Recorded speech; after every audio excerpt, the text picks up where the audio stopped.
Naval trade 1,000 years ago was a high-stakes gauntlet where a few narrow passages determined the wealth of empires. For merchants moving goods between India and China, the journey required navigating a single, guarded blockade. This is the Strait of Malacca, a narrow waterway between the Malay Peninsula and Sumatra. In the early 11th century, the Srivijaya Empire transformed this geographic choke point into a mandatory toll station for the medieval world. Every foreign vessel was forced to dock and pay exorbitant fees to pass. Those that attempted to bypass these ports were intercepted and destroyed by the Srivijayan fleet. This dynamic gave Srivijaya absolute veto power over the flow of camphor and wood.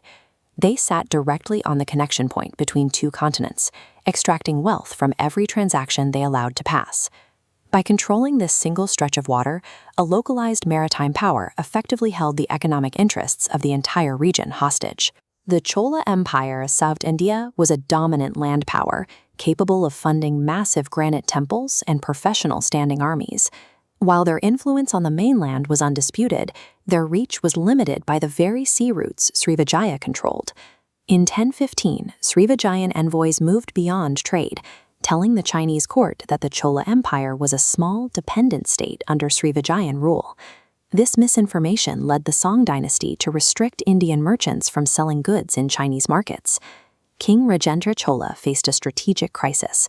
To punish the insult, he had to project force across 2,000 kilometers of open water, a distance no Indian king of the era had ever bridged with a professional army.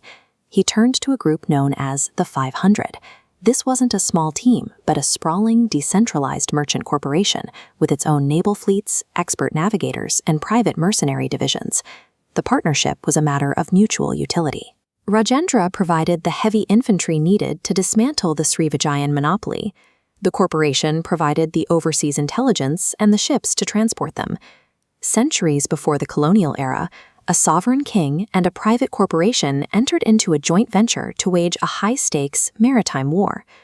Moving an army across an ocean required a supply chain that could function far from the capital. To prove the alliance worked, they launched a domestic trial run. In 1022, Rajendra led his forces on a 2,000-kilometer march toward the Ganges River in Bengal. The stated goal was holy, to bring sacred water back to the south to consecrate a new capital. The logistical reality was more practical.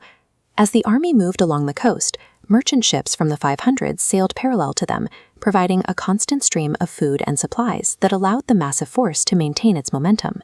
The mission was a success, leading to the construction of Gangaikonda Cholapuram, the city of the Chola who won the Ganges. The physical temple served as a monument to a military and logistical victory. Mastering this coordinated land and sea supply chain provided the exact blueprint the alliance needed to cross the Bay of Bengal.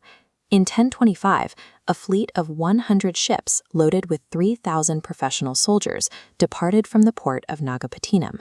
The massive fleet crossed the open sea without maps or compasses.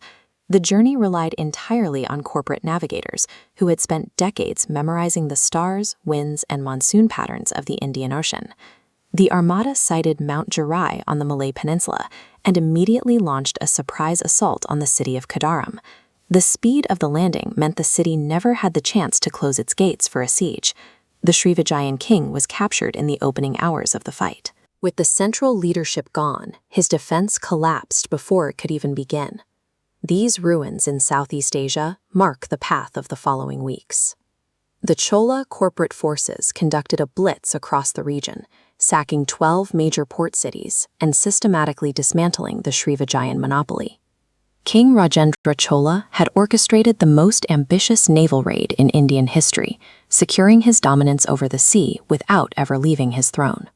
While the Chola army returned to India with their loot and the king enjoyed his glory, the merchant corporation remained. They moved quickly to fill the political vacuum left by the fallen Srivijayan administration. Over the next century, the 500 built their own fortified ports across Sumatra and Thailand. These weren't just trading posts, they were autonomous hubs where the corporation collected its own maritime taxes. As this map shows, the new trade routes were highly profitable, but the wealth was no longer flowing back to the Chola treasury. The corporation was now the primary beneficiary of the very sea lanes the king's army had cleared. In South India, the empire maintained an illusion of stability through sophisticated village councils and temple-based welfare systems. The domestic economy appeared robust, even as the state's share of international trade began to dwindle. Gradually, the merchant class became the new ruling power. Wealthy merchant groups eventually stopped paying taxes to the Chola crown, choosing instead to fund rival kingdoms that offered more favorable business terms. By 1279, this slow erosion of financial and political support left the Chola Empire a hollow shell. When neighboring armies finally invaded the capital, the impoverished state quietly collapsed, leaving the corporate networks as the only surviving entities of the original alliance. The legacy of the 1025 raid suggests a warning about the nature of power. When a state relies on a corporation to project its strength, it is the corporation, not the king, that becomes the ultimate victor.